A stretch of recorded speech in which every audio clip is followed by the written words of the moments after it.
Well student, ये 11th class geography solve paper है। इसमें से एक बार गो थ्रू हो जाते हैं और अपने जो क्वेश्चन आपने हल किए हैं उनको यहाँ पर इसकी सहायता से, वीडियो की सहायता से मिलान कर सकते हैं। फर्स्ट क्वेश्चन है, इसका आंसर रहेगा सी हुम्बोल्ट। सेकंड का भी जो है आंसर सी 1796।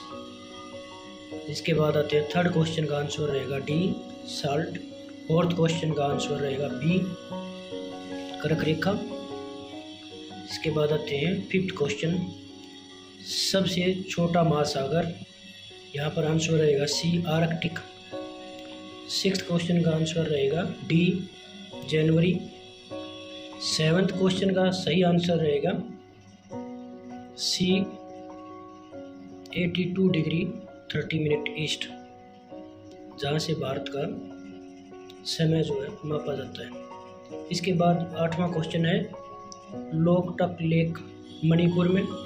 नौवां क्वेश्चन है नंदा देवी उत्तराखंड में भूकंप की तीव्रता रिएक्टर स्केल पर मापी जाती है। इसके बाद आते हैं नेक्स्ट क्वेश्चन जो सब्जेक्टिव हैं और अति लघु उत्तर वाले प्रश्न है। फर्स्ट जो 11वां क्वेश्चन, मानव भूगोल की शाखाएं यहाँ हमने नोट कर दिया, आर्थिक भूगोल, कृषि भूगोल। सुनामी, समुद्र में उठी कई मीटर ऊंची लहरें। इसके बाद 13वां क्वेश्चन, सबके जो आंसर यहाँ लिख दिए हैं और एक जो कम से कम समय में जो स्टैंडर्ड आंसर दे सकते हो वो यहाँ पर देने का प्रयास किया है। इसके बाद आते हैं 15वें क्वेश्चन का मानसून की विशेषताएं। 16वां क्वेश्चन सूखे के दो प्रभाव, पीने योग्य जल की कमी, फसल की विफलता, अकाल। फिर नेक्स्ट पे आते हैं 17 जो क्वेश्चन है पार्थिव और जैवलिन ग्रहों का वर्णन यहाँ कर दिया है। 18वां क्वेश्चन आता है अक्षय, चट्टानों का अपने स्थान पर टूटना फूटना। भौतिक अक्षय में मुख्यतः हाइड्रेशन, सूर्य ताप अपक्षय, दाब मुक्ति अपक्षय होते हैं जिसमें अपस्खलन वगैरह शामिल है। नेक्स्ट आते हैं इसके बाद 19 जो क्वेश्चन है जैव विविधता के विभिन्न स्तर कितने? 3 स्तर। आनुवांशिक, जिसको जेनेटिक भी बोल सकते हैं, प्रजातीय विविधता और पारिस्थितिक विविधता। फिर आता है डेल्टा और ज्वार नदमुख में अंतर स्पष्ट करें, तो डेल्टा और ज्वार नदमुख दोनों का यहाँ पर उसके बारे में लिख दिया है। नेक्स्ट क्वेश्चन पे आते हैं 21 में जो ग्लोबल वार्मिंग के इफेक्ट या इम्पैक्ट उसको यहाँ पर लिख दिया है। नेक्स्ट इसके बाद आते हैं 22 लैंडस्लाइड या भूस्खलन क्या है? सैल या मलबे का गुरुत्वाकर्षण के नीचे की ओर खिसकना। इसके बाद आते हैं उसके प्रभाव, सड़कों के मार्ग में अवरोध, रेल पटरियां टूटना उखड़ना, इस प्रकार के इसके प्रभाव देख सकते हैं।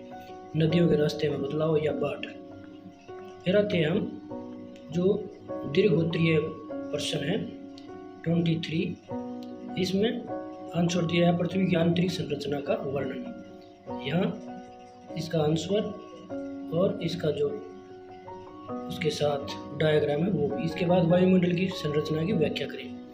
वायुमंडल की संरचना में मुख्य तो गैस, धूलकण और जलवाष्प है। तो गैसों की जो 4 प्रमुख गैसें हैं वो, और धूलकणों की मात्रा या जलवाष्प की मात्रा वो यहाँ पर नोट कर दी। इसके बाद नेक्स्ट पे आते हैं भारत के प्रायद्वीपीय पठार या दक्षिण के पठार का वर्णन करें।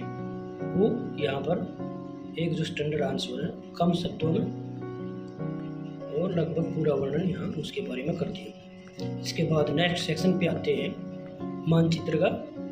इसमें 5 जो पॉइंट दिए गए थे, K2 जम्मू कश्मीर में, महानदी आ गई उड़ीसा में, फिर इसके बाद अरावली पर्वत राजस्थान, चिल्का झील उड़ीसा में और सुंदरबन नेशनल पार्क है पश्चिमी बंगाल में। तो यहाँ लगभग सभी जो क्वेश्चन है वो हल कर दिए हैं और आशा करते हैं ये जो सॉल्यूशन इस पेपर का जो आपके लिए बहुत ही सहयोगी रहेगा।